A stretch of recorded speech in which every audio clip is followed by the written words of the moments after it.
नमस्कार, आपका बहुत बहुत स्वागत है। मैं हूं आपके साथ वर्षा शर्मा। रुक करेंगे मध्य प्रदेश की खबरों की ओर।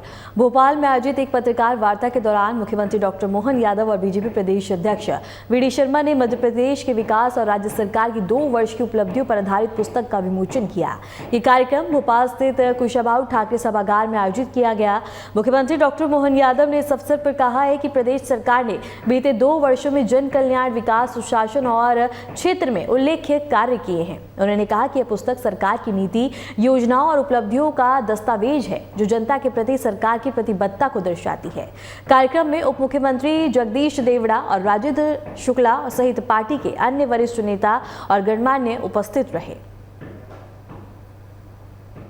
मैं प्रेस वार्ता में कोई नई बात या ऐसी कोई अलग से बात नहीं कर रहा हूँ। ये हमारे आपके सबके साथ बीते हुए 2 वर्ष के जिसके आप भी साक्षी हो, और शासन की योजनाओं में कमोबेश अगर हम कोई किसी वर्ग से बात करें तो सबसे पहले प्रेस के वर्ग से ही रूबरू होना पड़ता है, और प्रेस के माध्यम से वो बातें समाज तक, नीचे तक जाती भी है।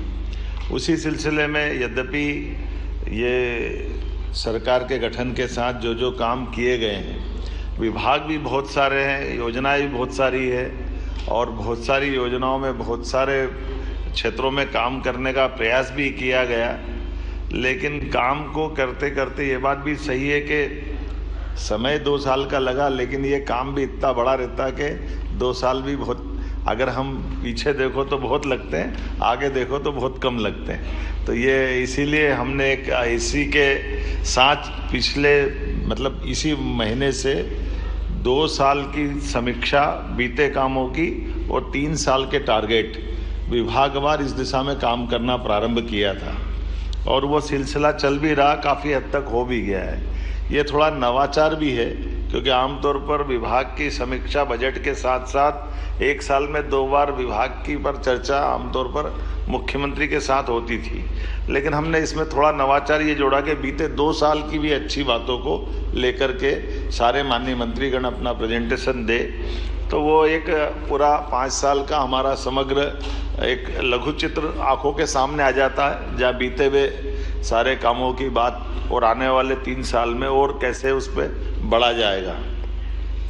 और उसी सिलसिले से जोड़ करके ये विकास और सेवा के 2 वर्ष, यद्यपि यह बात सही है कि यशस्वी प्रधानमंत्री नरेंद्र मोदी जी के शासनकाल में पूरे देश की कार्यपद्धति, काम करने के तरीके, टारगेट, केंद्र का समर्थन, और आज तो और जोरदार चीज़ आ गई है, वैश्विक परिस्थितियां भी आज के समय में भारत के साथ एक अलग प्रकार से जुड़ रही है, और ये जो वर्तमान का दौर चल रहा है उसका तुरंत असर ऊपर नीचे आने का भी पूरा बना हुआ है। लेकिन माननीय प्रधानमंत्री जी ने आपदा में से अवसर निकाल करके जो काम की पद्धति स्थापित की है, उसी का लाभ हम सबको दिखाई भी दे रहा है। अब मैं अपनी बात को कहाँ से शुरू करूं? हम अपने बीते कल की बात से ही बात आगे बढ़ा लेते हैं। तो ये हम सब देखते हैं कि मध्य प्रदेश के अंदर जो लॉ एंड ऑर्डर को लेकर के सबसे बड़ी प्रॉब्लम थी, हम सब देखते हैं 85 के बाद 87-88 से छोटे छोटे दलम बन करके नक्सलाइट अपना टेरिटरी बनाने लगे, और उस टेरिटरी के बीच में से ये नया अनुभव आया था, हम कभी सोचते नहीं थे।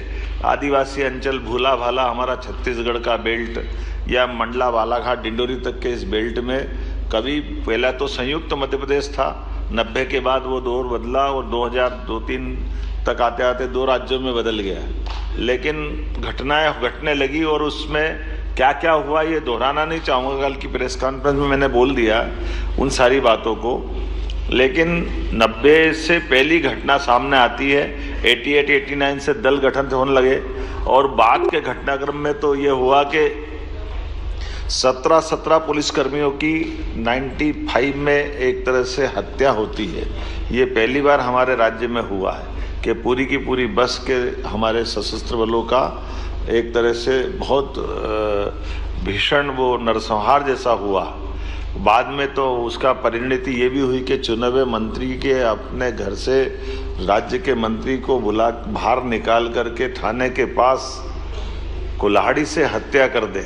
ये मध्य प्रदेश में पहली बार ऐसा हुआ था, कभी सोचा ना समझा, लेकिन अपनी सबके आंखों के सामने मध्य प्रदेश का वो इतिहास बना है। राज्य सरकारें क्या होती है, केंद्र सरकार क्या होती है, लेकिन आज़ादी के बाद राज्य और केंद्र की सरकार दोनों जगह एक दल की सरकार थी, कांग्रेस की सरकार थी, केंद्र में भी और राज्य में भी।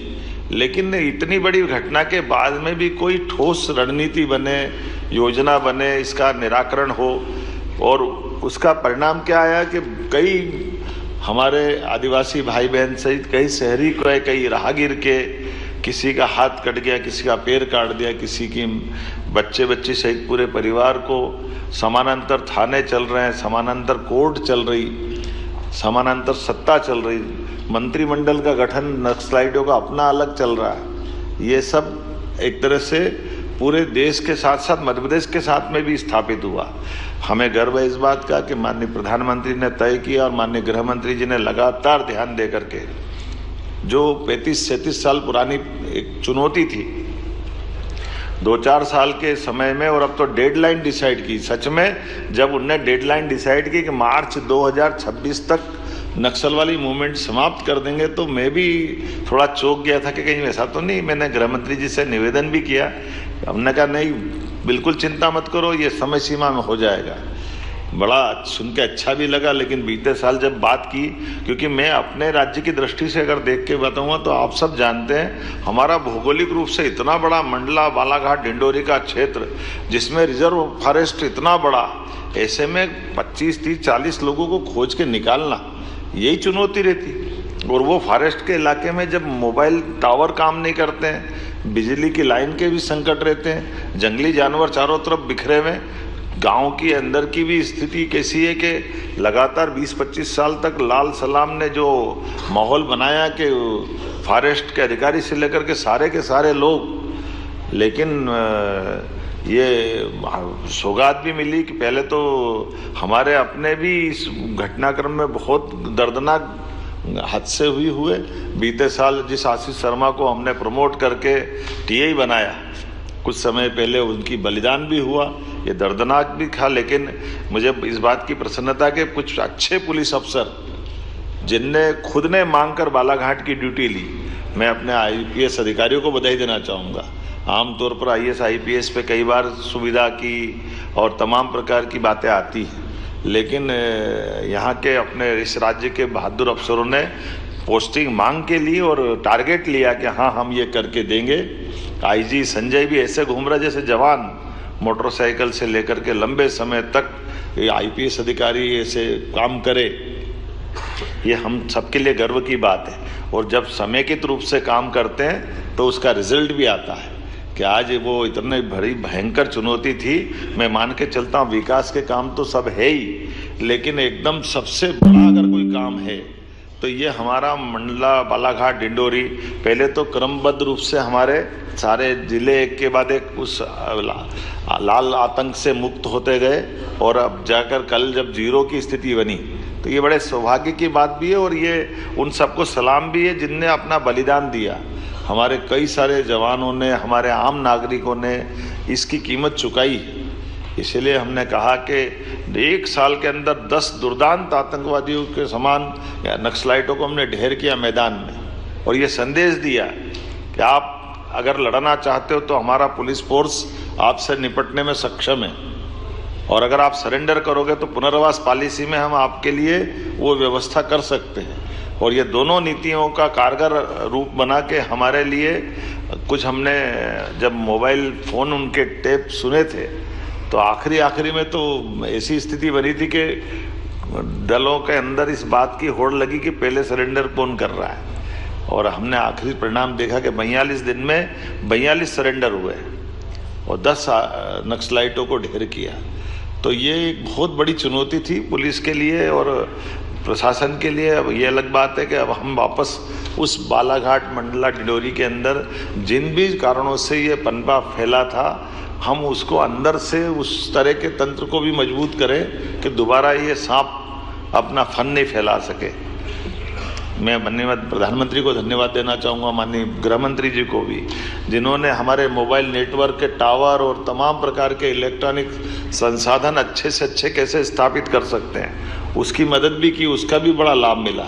हमको पुलिस की बटालियन भारत सरकार की भी मिली और राज्यों के अंदर परस्पर कोई दल की सीमा नहीं। कई जगह आंध्र में हमारी सरकार है लेकिन तेलंगाना में नहीं है।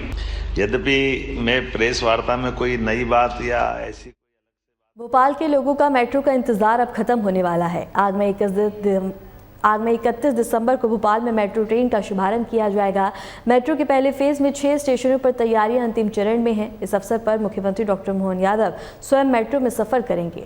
मेट्रो परियोजना के तहत डिपो के पास नई सड़क का निर्माण भी पूरा कर लिया गया है, जिससे संचालन में सुविधा मिलेगी। 21 दिसंबर को भोपाल में मेट्रो ट्रेन के साथ साथ कई अन्य विकास कार्यों का भी लोकार्पण किया जाएगा। इसके अलावा आज और कल इंदौर और भोपाल में विभिन्न कार्यक्रम आयोजित होंगे। वहीं 25 दिसंबर को बता दें कि अटल बिहारी वाजपेयी जी के जन्म शताब्दी के समापन अवसर पर प्रदेश में लगभग 2 लाख करोड़ के औद्योगिक निवेश से जुड़े लोकार्पण और भूमि पूजन कार्यक्रम प्रस्तावित हैं। ये मैंने पूर्व में भी कहा कि हमने 2 साल के कामों की समीक्षा और आने वाले 3 साल के टारगेट तय करने का निर्णय किया और इसीलिए अलग अलग मंत्रियों से विभागवार चर्चा करने का दौर प्रारंभ किया। एक दौर विधानसभा के दरमियान से वहाँ चला था, बाकी का अभी आया है और कुछ और बचेगा। लेकिन इसके बाद हमारी अपनी इसी महीने के अंदर और बड़ी सारी सौगातें मिल रही है। उदाहरण के लिए 21 तारीख को भोपाल में मेट्रो ट्रेन और कई विकास की सौगात भोपाल में दिलाएंगे। 13 और 14 तारीख के दिन इंदौर और भोपाल में कुछ अलग अलग कार्यक्रम होने वाले हैं। 25 तारीख को अटल जी की जन्म शताब्दी के समापन के साथ हम लगभग 2 लाख करोड़ के अलग अलग उद्योग के भूमि पूजन लोकार्पण के काम संपन्न करने वाले हैं। अगले साल की प्लानिंग भी हम लोगों ने तैयार कर ली है। अगला साल एग्रीकल्चर से जुड़े हुए सभी प्रकार के कृषि आधारित उद्योग, कृषि से आय बढ़ाना, हार्टिकल्चर से जोड़ करके किसानों की आय कैसे बढ़े, इरिगेटेड एरिया कितना बढ़े, बिजली सोलर से और बाकी जगह से कैसे अधिक से अधिक सस्ती मिले, ऐसे कई काम लेकर अगले साल भी हम अपने शासन की योजनाओं से जन कल्याणकारी भाव को लगातार आगे बढ़ाएंगे। इंदौर जिला एवं सत्र न्यायालय की विशेष अदालत में बाल यौन उत्पीड़न से जुड़े एक मामले में अहम फैसला सुनाया गया।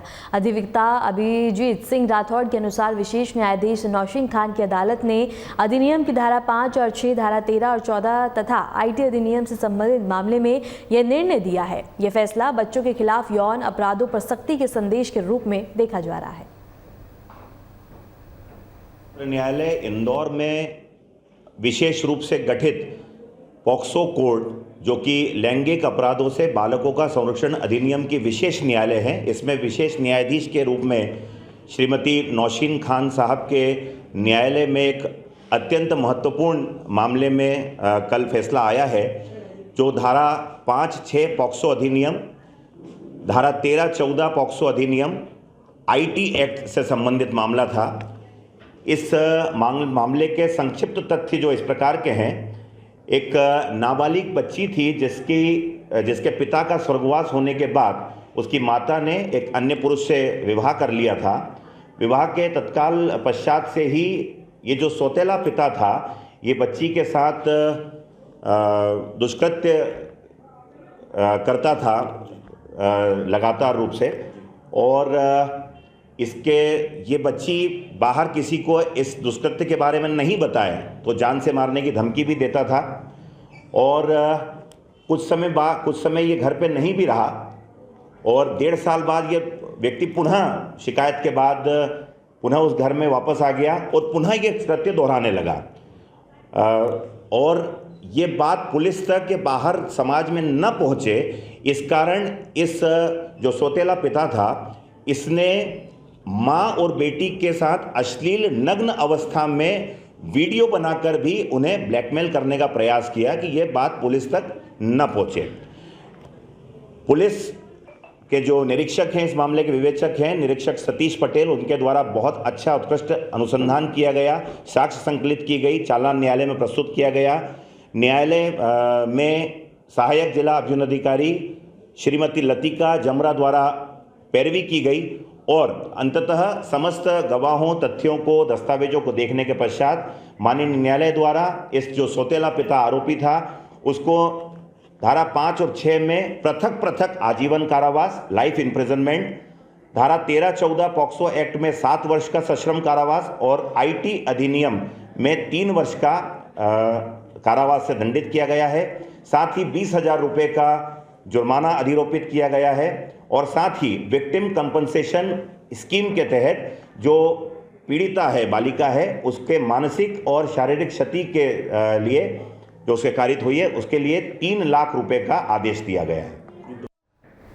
बीजेपी अध्यक्ष हेमंत ने मीडिया से बातचीत में कहा है कि सरकार की 2 साल की उपलब्धियों को लेकर व्यापक समीक्षा की जाएगी। उन्होंने बताया कि क्षेत्रों से जुड़े मुद्दों और उनके समाधानों पर चर्चा होगी। साथ ही प्रत्येक विभाग के मंत्री अपने अपने विभागों में पिछले 2 वर्षों में की गई कार्यों की समीक्षा कर अपनी रिपोर्ट प्रस्तुत करेंगे। बैठक में भविष्य की कार्य योजना पर भी मंथन किया जाएगा। अपने क्षेत्र में सरकार के 2 साल की उपलब्धि और उस जिले में किए गए कामों को लेकर भी करेंगे और विभाग वाइज भी मंत्री अपने अपने विभागों के बारे में भी 2 साल में क्या काम किया इसको लेकर भी जनता के समक्ष। शिवपुर जिले की सोसाइटी में खाद वितरण के दौरान हंगामा हो गया। सोशल मीडिया पे वायरल एक वीडियो में लोग खाद से भरे ट्रक पर चढ़कर कट्टे सड़क पर फेंकते हुए दिखाई दिए हैं। इसके बाद किसानों और सोसाइटी कर्मचारियों के बीच तनाव की स्थिति और भी ज्यादा बन गई, जिसे संभालने के लिए प्रशासनिक अधिकारियों को मौके पर पहुंचना पड़ा। जानकारी के अनुसार सोसाइटी में करीब 60 टन खाद पहुंची थी। निर्धारित प्रक्रिया के अनुसार वितरण होना था, लेकिन जैसे ही ट्रक सोसाइटी के बाहर पहुंचा तो कुछ लोग उस पर चढ़ गए और कट्टों को सड़क पर फेंकना शुरू कर दिया। इससे किसानों के बीच अफरा तफरी मच गई। किसानों का कहना था कि खाद वितरण पुलिस और प्रशासन की निगरानी में होना चाहिए ताकि व्यवस्थाएं बनी रहें, और वहीं कर्मचारियों का कहना था कि बढ़ती भीड़ के चलते विवाद की आशंका भी बढ़ गई थी। विवाद के बाद प्रशासन ने आवश्यक निर्देश जारी किए। ग्रामीणों और किसानों का कहना है कि खाद की कमी के कारण उन्हें अक्सर परेशानी उठानी पड़ती है, इसलिए वितरण व्यवस्था को पारदर्शी और नियंत्रित बनाए जाने की काफी ज्यादा जरूरत है। मध्य प्रदेश के मंदसौर से एक बड़ी प्रशासनिक कार्रवाई की खबर सामने आई है। अफीम तस्करी के कथित मामले की जांच में गंभीर लापरवाही पुलिसकर्मियों को भारी पड़ गया है। इसके साथ ही जांच प्रक्रिया में नियमों और तय मानकों का पालन नहीं करने पे आरोप में पुलिस अधीक्षक ने सख्त कदम उठाते हुए 6 पुलिसकर्मियों को तत्काल प्रभाव से निलंबित कर दिया। मंदसौर एसपी विनोद मीना ने साफ तौर पर कहा है कि मामले की जाँच के दौरान निर्धारित प्रक्रिया का पालन नहीं किया गया, जिससे विभाग ने बेहद ही गंभीरता से लिया। इसी के चलते न केवल निलंबन की कार्रवाई की गई है, बल्कि संबंधित पुलिसकर्मियों के खिलाफ विभागीय जांच भी शुरू कर दी गई है। और मंदसौर में बता दें कि अफीम और इसके साथ ही बता दें कि तस्कर से अफीम बरामद की गई है। तस्कर विकास चौधरी युवक को देता था लालच, और इसके साथ ही बता दें कि बड़ी कार्रवाई यहां देखने को मिली है। भोपाल से एक बेहद ही गंभीर और चौंकाने वाली खबर सामने आई है। एम्स भोपाल में तैनात एक लेडी डॉक्टर ने आत्महत्या की कोशिश की है।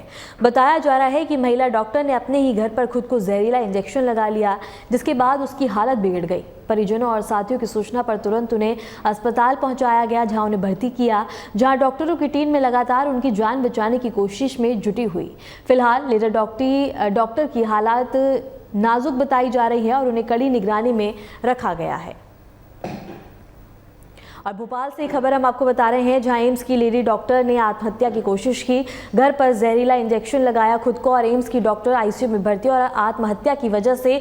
और इसके साथ ही अभी तक कुछ साफ नहीं हुआ है। और इसके साथ ही बता दें कि एक लेडी डॉक्टर ने खुद को इंजेक्शन लगाकर आत्महत्या की कोशिश की है। मध्य प्रदेश में कड़ाके की ठंड का दौर जारी है। 23 शहरों में तापमान 10 डिग्री के नीचे दर्ज किया गया। इंदौर, राजगढ़ में सबसे कम 5.2 डिग्री पारा दर्ज किया गया, तो भोपाल में 6.5 डिग्री। और इसके साथ ही बता दें कि मध्य प्रदेश में लगातार ठंड का कहर जारी है। दृश्यता काफी कम हो गई है, लोगों को आने जाने में दिक्कत हो रही है। और इसके साथ ही बता दें कि कई जगहों पर तापमान काफी ज्यादा नीचे दर्ज किया गया है, जिससे दृश्यता इतनी कम है, लोग अलाव का सहारा लेते हुए नजर आ रहे हैं। और इसके साथ ही 23 शहरों में तापमान 10 डिग्री के नीचे दर्ज किया गया है। इसके साथ ही बता दें कि लोग आवश्यक कार्य होने पर घरों से बाहर निकल रहे हैं। और इसके साथ ही तस्वीरों में भी आप देख सकते हैं कि किस तरह से ठंड का प्रकोप जारी है। और 23 शहरों में तापमान 10 डिग्री के नीचे दर्ज किया गया है, लोग अलाव का सहारा लेते हुए नजर आ रहे हैं। और इसके साथ ही बता दें कि कोहरे के चलते लोगों को आने जाने में और वाहनों को सबसे ज्यादा तकलीफ का सामना करना पड़ रहा है, क्योंकि दृश्यता काफी कम हो गई है।